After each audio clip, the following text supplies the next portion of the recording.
Welcome to the Revenue Room podcast. I'm Heather Holst-Knudsen, your host and CEO and founder of H2K Labs and the architect behind the Revenue Room portfolio.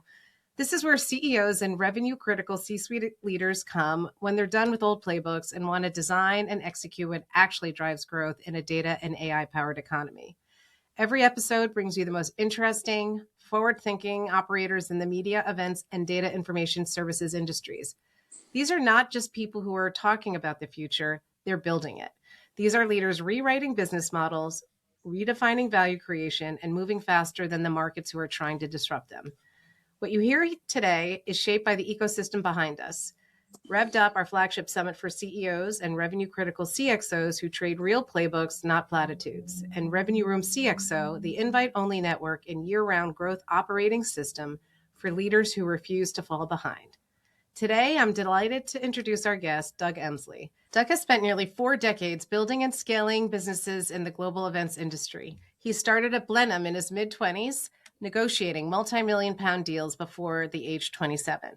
When Blenheim sold to United Business Media, founder Neville Buck brought Doug along to help build Tarsus Group, where Doug served as CEO and assembled a portfolio spanning aviation, healthcare, packaging, sustainability, and fashion across multiple continents.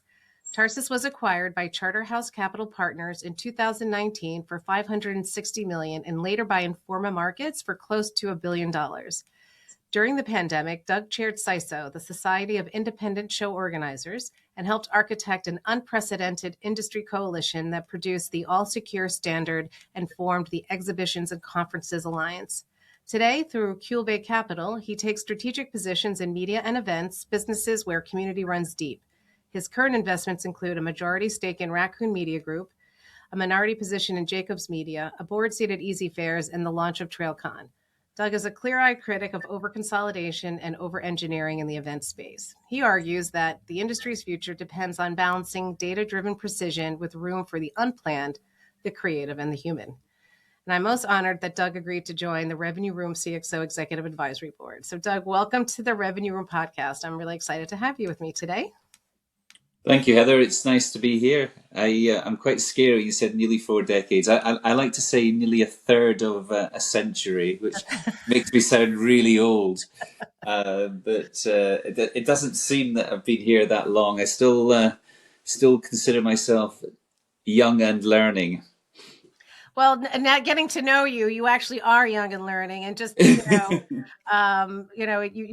is you're a major marathon runner, and Yeah. that was my first wow, you'll fly to Australia to run a marathon, and how many have you run? 26, and then I've run 3 or 4 ultras as well, which is obviously longer than the marathon. So I think it's very similar to events in terms of approach and disciplines, and I think they go for me hand in hand. And it's the time where I get to think, and I think that's one of the themes about CEOs is that we probably don't have enough time to think. And I know it's one of the themes we'll probably talk about later in terms of technology, but actually people talk about technology as being something that actually might save costs, improve productivity. I actually think, at least I hope, it will actually end up giving us time and give us time to think. And if we save 20% of our day to be able to think, I think that's the huge win, not money. You're so right with that. I mean, one of the things that and I didn't realize I was actually good at it before because I never had time. But now I really relish this time because it allows me to think is when I write. And I just never gave myself time to do it, or I didn't think I was good at it. It was always someone else that would do it for me, where I had editor-in-chiefs and content producers. But now I do a lot of the writing and the content production, but I need the time to think and I actually relax. It's weird. Yeah. Yeah. So we'll definitely get into that. And I agree, CEOs need more time. It's funny when Blenheim was acquired by United Business Media. Wasn't it Miller Freeman who bought Blenheim? Because I was at Miller Freeman when Blenheim was acquired. You're right. So Miller Freeman was the business to business media and event side of United. Yep. And so it got merged in. Blenheim got merged into to Miller Freeman. And Marsh Freeman was there. So I had the privilege of being on the other side of the table of Marsh in the negotiations, and then afterwards, obviously working with them and helping them on the integration. Yep. Yep. It was a great company, by the way, Miller Freeman. Yeah. I mean, I really cut my chops there, and I went in as a young cub, to be honest. Didn't know what the heck I was doing, but Yeah. now they hired me to go sell ad space. Yeah. That was my first job out of college. So, Yeah. what was it? Again, I never met Neville, but I've heard a lot about him. What was it like working with him? Well, I mean, Neville is very charismatic, and I mean, I think we sit here in an industry and don't really understand the evolution of exhibitions, trade shows, whatever we like to call them. That going back in time, they were totally dominating or totally dominated by associations or by government-run bodies, like in Europe, particularly with the Germans. And there was a growing trend of smaller entrepreneurial event organizers, and Neville identified actually that exhibitions were brands that could be bought and sold.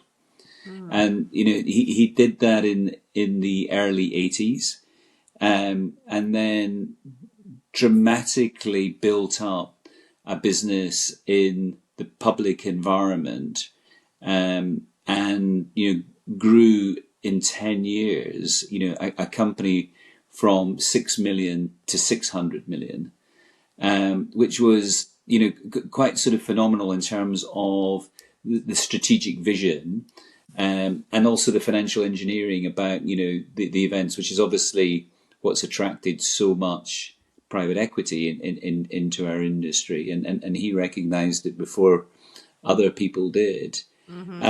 So that he had that strategic vision, but also he had the charisma, and really I learned from him that human aspect that I think when today we're looking at doing acquisitions, it's all about the numbers, it's all about the diligence, and it's less about the people, it's less about the relationships. And he was all about the relationships.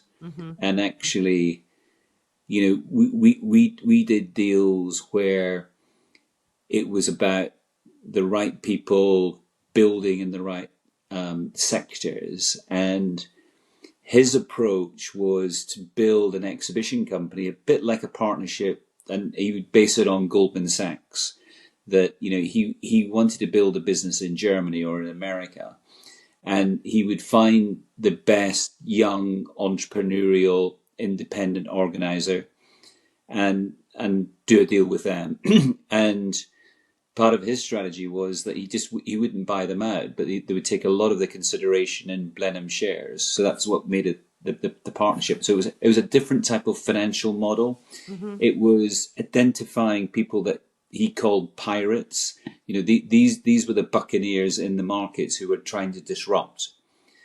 So it was a sort of combination of that vision, also his ability to actually communicate and connect with people, and to really disrupt. And I learned so much from that whole experience, and it's something that's carried on from Blenheim then into Tarsus, and actually I hold the same principles in what I'm trying to do with Cuil.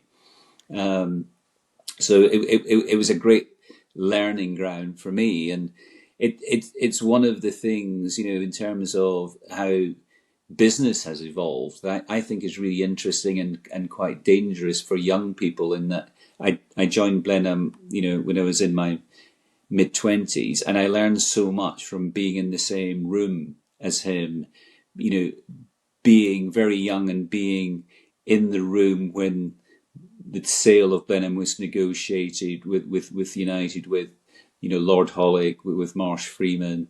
So I got that exposure, But nowadays, if you're young, you're sat at home working from home, Mhm. you don't get that exposure. You can't learn. You can't see how these things are done, and that really concerns me in terms of that transfer of knowledge to the next generation. Oh gosh, I taught. Yeah, agree with you 100%. I mean, I learned, and again, I'll just go back to Miller Freeman. My boss was Annie Callanan. Her name at the time was Annie Feldman.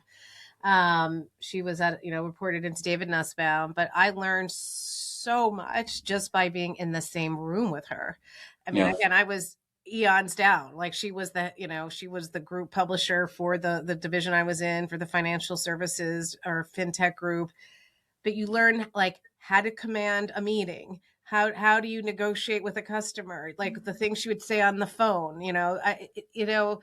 you learn so much by being around people. And I was yeah. also around some amazing sellers, like some amazing salespeople. And it wasn't like I was getting trained. It was you're with that. I think that you're so spot on with that. And it is tragic, I think, for the younger generation because you're not going to learn that on a Zoom call.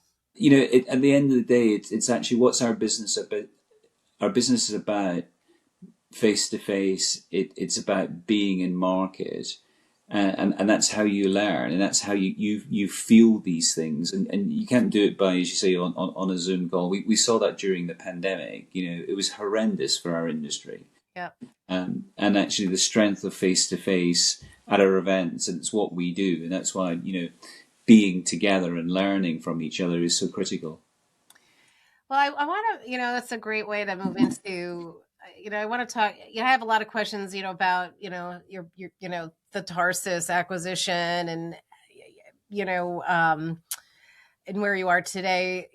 But there's something you said about one running and the correlation with, and I think that has to do really with this finding out what works, repeating it over and over, massaging where it needs to be massaged, but like you've got an equation, right? You've got a Yeah, mathematical formula of what makes events work.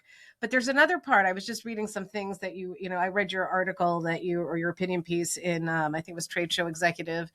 Um, and the part about AI and the danger, like everyone's all excited about what it can do, but there's a danger.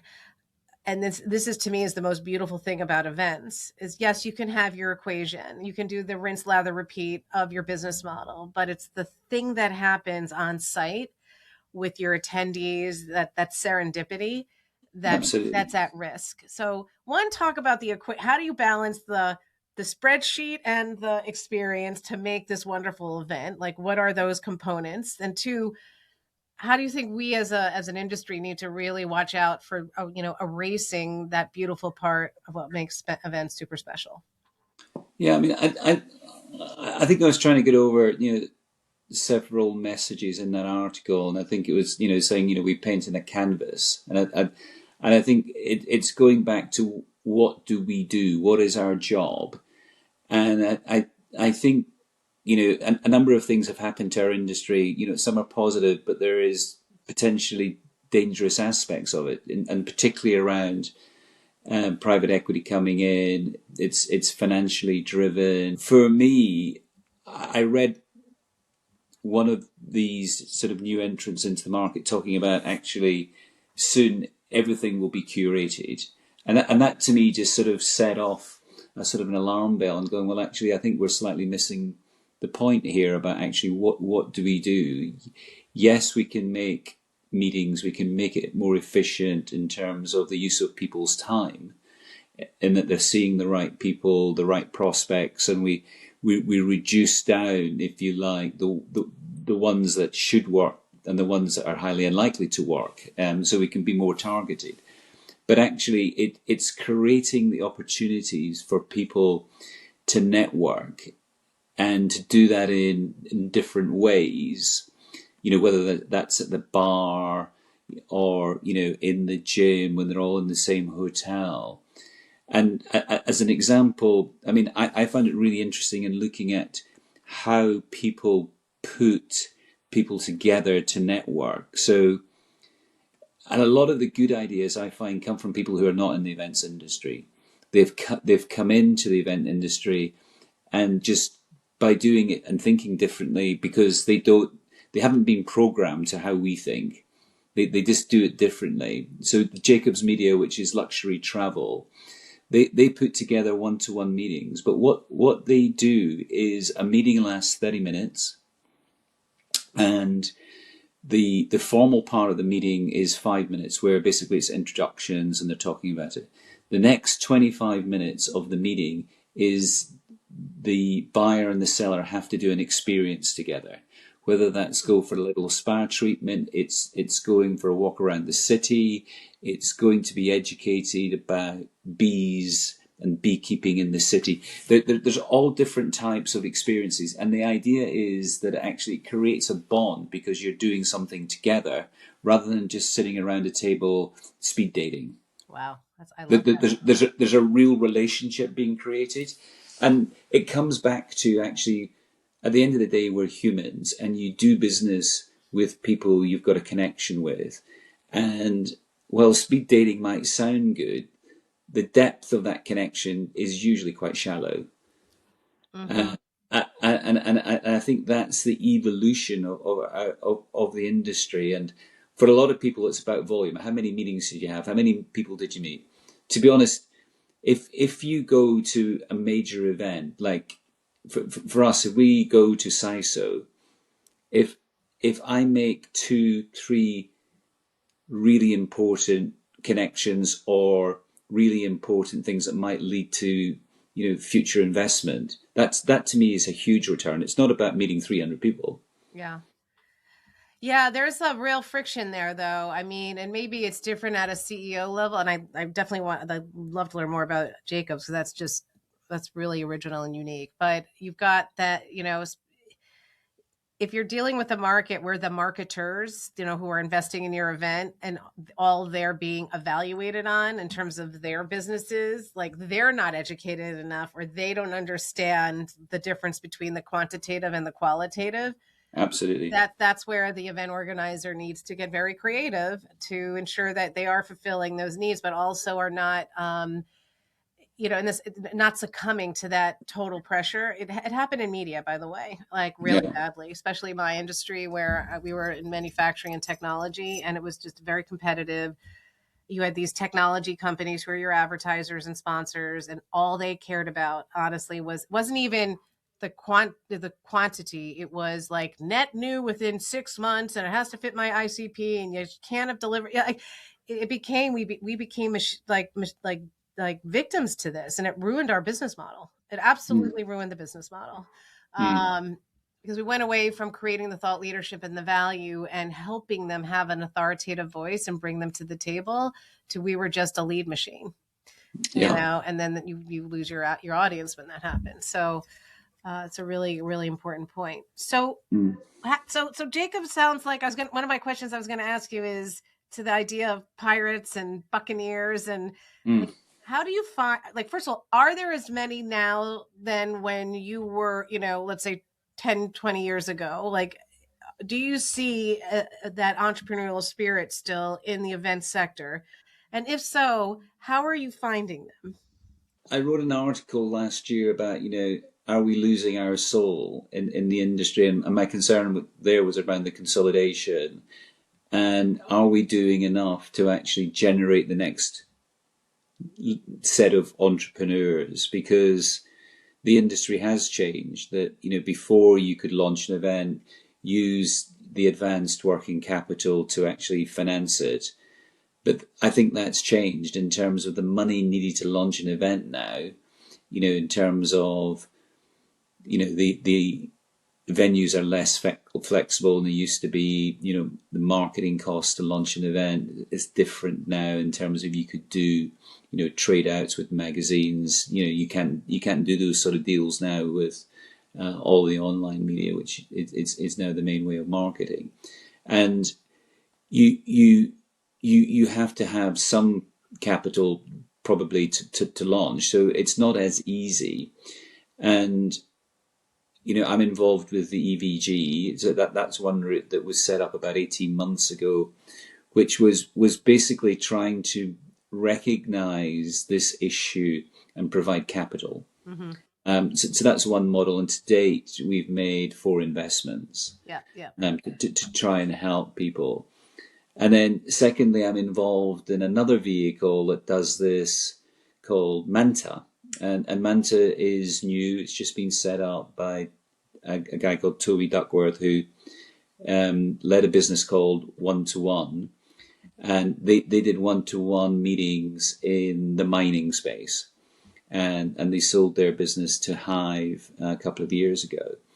And his model is different in that we've raised a fund, and we're going to invest probably in about a handful of companies where we're taking larger equity stakes, so 25 to 50%, and we are going to be more involved in terms of developing the strategy, providing fractional CMOs, CFOs, helping them build out the strategy ultimately to get the business through to sales. So it's larger equity and higher participation in terms of help for the entrepreneurs. It's a different model, and I think we've got to have more of these out there so that we help bring the next generation of business to market. Because ultimately, if private equity buy everything up, there's going to be a lack of innovation, and the innovation bluntly still tends to come from the new entrants, the people who think differently. Yeah. And I was worried about that, but to answer your question, I'm less worried than I was, because I've been pleasantly surprised by the flow of people who are out there that I've never heard of, who have got good ideas and are looking for backing. Mm-hmm. And from my perspective, what we've got to do more of, and if we compare ourselves to technology, the technology sector is better organized, better financed, and got a better culture, I think, of actually working together to actually help grow the ecosystem. And in the event sector, we're just in our infancy of trying to provide that help. Mm-hmm. And I think there's a lot more to do there, but at least we're starting and we're recognizing that. That to me is the important step, and it will evolve. And there's a lot of people now trying to do this, which is really good. So would you say Menta is like a Techstars, but for the events, event startups? Yeah. Great. That's really cool. I think that is a really smart way to do it too, because events are a unique beast, and there's so much to learn and know to execute an event successfullike. People underestimate it. I always get a chuckle when oh, we're going to launch an event. Okay, have you Yeah. ever done it before? Yeah. It's a lot. It's not one person there. There's just so much you need to know. I've been in the industry for a very long time, but I stopped doing events in 2013 when I sold my business, and said I'd never ever do another event in my life or be in B2B media. But once you're in, you're in. I love it so much. But anyway, even doing Revved Up, I'm like, oh God, I forgot about that. Or I can't believe I signed that contract without, that clause in it. It it's little small things like that really can impact an event big time. So Absolutely. it's good to have those resources, and also the fractional services at, where you're getting all that experience to help them scale faster, on sales, marketing. Yeah. So I really like. I think in speaking to entrepreneurs, the assumption is always, well, they need investment. Whereas in the reality, yes, they might need some investment, but what they really want is the experience and the help. And, we forget, it's lonely going out there and launching on your own. And it's not an easy thing to do. And there's a lot of very good people in our industry who have got that experience, who can help. So it's just marrying the skills, with that enthusiasm, great ideas, with the experience to help guide them through and hopefully make less mistakes. Yep. No, wonderful. Well, let's go back to AI for a second, because I think you have you have a pretty balanced view on it. Like again, as on one shoulder, there's the negative, on the other one's the positive, right? It's where do you see AI helping? And and I think we know your opinion that it can also like get rid of the serendipity part, but where could AI be helpful and drive value in an event ecosystem? Well, I mean, if we look at our workflows, a lot of what event organizing is pretty boring and pretty mundane.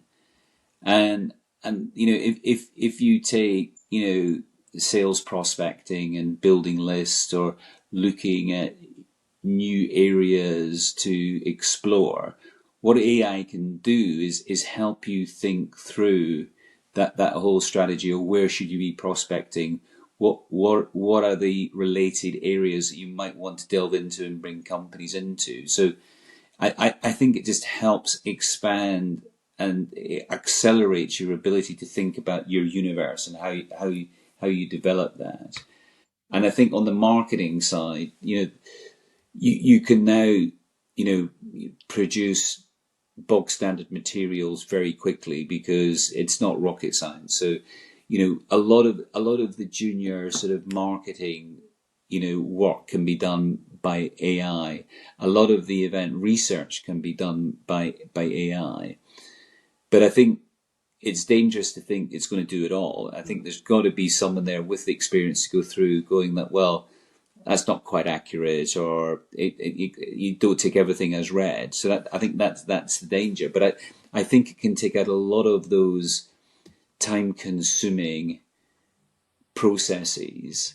It can speed up, reports in terms of, feedback from customers. It can do a lot to analyze trends that you might not see. So those are really creating efficiencies in what we do. Mm-hmm. The danger is like in a lot of industries that are service industries. If you think about investment banking, accounting, legal, insurance, that a lot of what AI is doing is taking out the junior positions and saving costs there. But how do you train the people for tomorrow? Yeah. And you've got to think through that pipeline, because you still need people higher up in the pyramid, and you need people to do the thinking. But you've got to create the pipeline, and that to me is a concern of getting the balance right, of not getting overly excited by it. Yeah. So it goes into in terms of other areas is obviously efficiencies on like accounting, looking at risks in terms of identifying trends of people who are not paying deposits, areas where you should be focusing and really focusing down on reducing your risk or identifying risks in your revenue collections earlier, etc., etc. So I think it can be really useful there at just actually making you more efficient and focusing your time. What I think it can do is also help you think quicker about actually where do you take your event next? How do you expand your event? So the whole event strategy thing, I think very quickly we'll be able to produce those reports with just a few keywords. Again, it won't be perfect, and it will need proper analysis and debate, but actually it will get you to that point quicker. Yeah, no, agree. So, I mean, I think these are all positives, but again, come back to my earlier point. This is all great, but it's not going to take over. What it's going to do, hopefully, is allow us more time. And I was having a conversation today that really struck home is that, we're all getting bogged down in doing mundane things, and we're all busy doing mundane things, and we're not spending enough time being creative. And we're not giving ourselves enough time to be creative, because at the end of the day, I think post-pandemic, the industry has fundamentally changed. I mean, as I said in my article, events are all about transactions. They're about education. They're about networking. But more and more, it's about events with energy and fun. And the pandemic has really accelerated people's views of that. That actually people don't want to go and have a very boring, flat experience. They want to go somewhere and have fun. Yeah. And our job as event organizers is to create that environment for them so that they come away and think, I've met all my objectives and I've had fun and I want to go back there. Do you think, like, I don't disagree with it at all that COVID absolutely made that, that became a big criteria. I think it also, COVID was, if I am going to go to an event, I'm going to go to the best ones, which fun is a big component. So if you were a 2 or 3 or, that was unfortunate. But do you also think that that has an impact on the next generation entering in as like a core, part of the attendee base? I think it comes to the festivalization, and I definitely think for younger people that's really important. But I think we're all humans, and if we're looking at sort of key things about why are people not going to events, I think generally it's because they're not getting what they need out of it. They haven't got the time. But I think there's other factors there as well. So again, it's something that's not talked about in the industry. But if you look at the top 2 reasons not to go to events, number 1 is cost. Because of, the price of hotels and airfares and food and beverage, it's just gone through the roof. Especially if you go to Vegas, not just picking on Vegas, but actually Vegas is the biggest center, and the costs there have gone up dramatically. And security. And it's really interesting in terms of the demographics, particularly females going to events, that actually it's become a big issue post-pandemic, because convention centers tend to be in areas of cities that are not necessarily the best. Crime has increased, homelessness has increased. And actually, if you're a female, you don't want to put yourself in an environment where you feel unsafe. Yeah. And these are all issues that I think that we as an industry we need to address and talk openly about. And I think sometimes we go into all the other areas that, how do we get more people there? But well, sometimes it's actually dealing with the obvious that people are telling you why they're not going to events. That's really that, right? It's like what feels mundane is actually the most impactful on on the outcome. Absolutely. Yeah, yeah. Well, what I want to do, just to because we're getting close to time, is, and you probably answered this, but where do you where do you see the industry going? Like, where, like, in the next 5-10 years, like, what will the event industry look like? Well, I think it's changing geographically. So pre-pandemic, the 3 biggest markets in the world were the US, China, and Germany.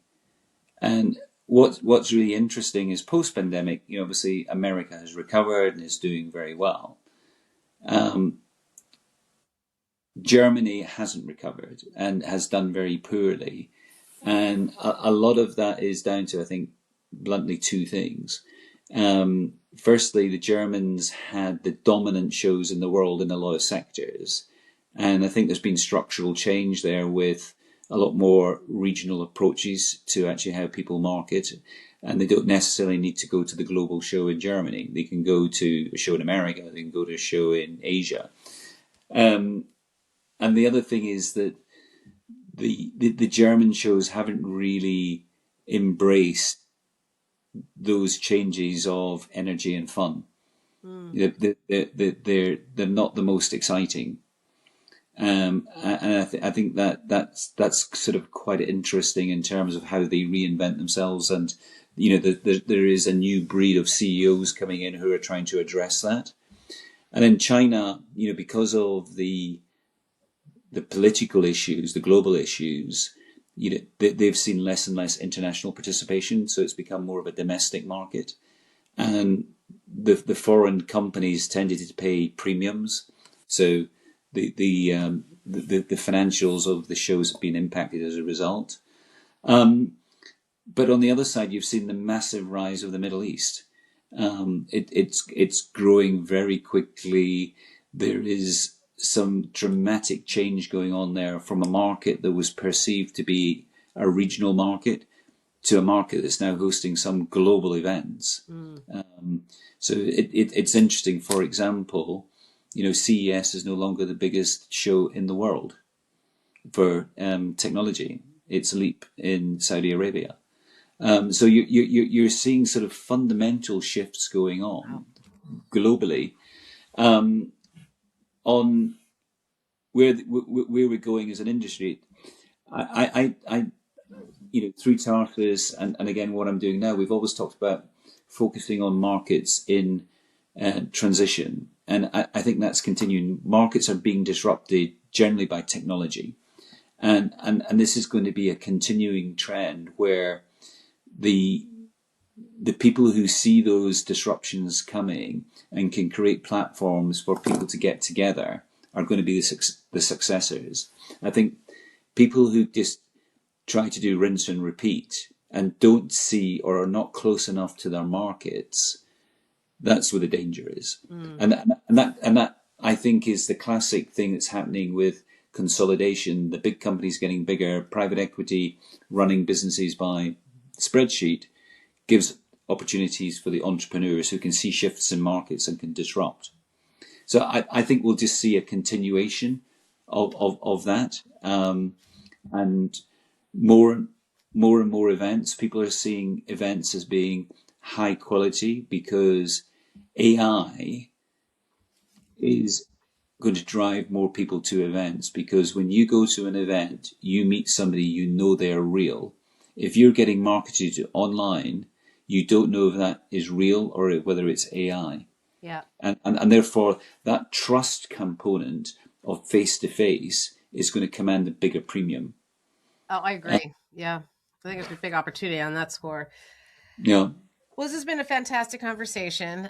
You're now going to be subjected to my rapid fire questions. Oh. And I don't ask this one of many people, but I said, I bet you he's got a great story. So what's the funniest or craziest thing that's ever happened at one of your events? Well, I'll pick on a recent one where I launched with a couple of partners the first ever event for trail running in Tahoe. And we did lots of fun activations, and it's just before the biggest 100-mile race in North America. But one of our sponsors decided to do the TrailCon 100, but instead of 100 miles, they did 100 meters. So we had professional athletes doing 100-meter sprints, and elite athletes tend to be very competitive. So we had great fun races, just like you get at schools, with all these elite athletes running around and getting medals and going through qualifications to compete in the final. So it was mad, created a lot of energy. But actually what it did do was create fantastic social media opportunities, which just went viral. Yeah. And I think that's all about sort of, people were having fun, and that energy got dissipated out into the wider community. So that was great fun, and for something that was a little silly, it had huge impact.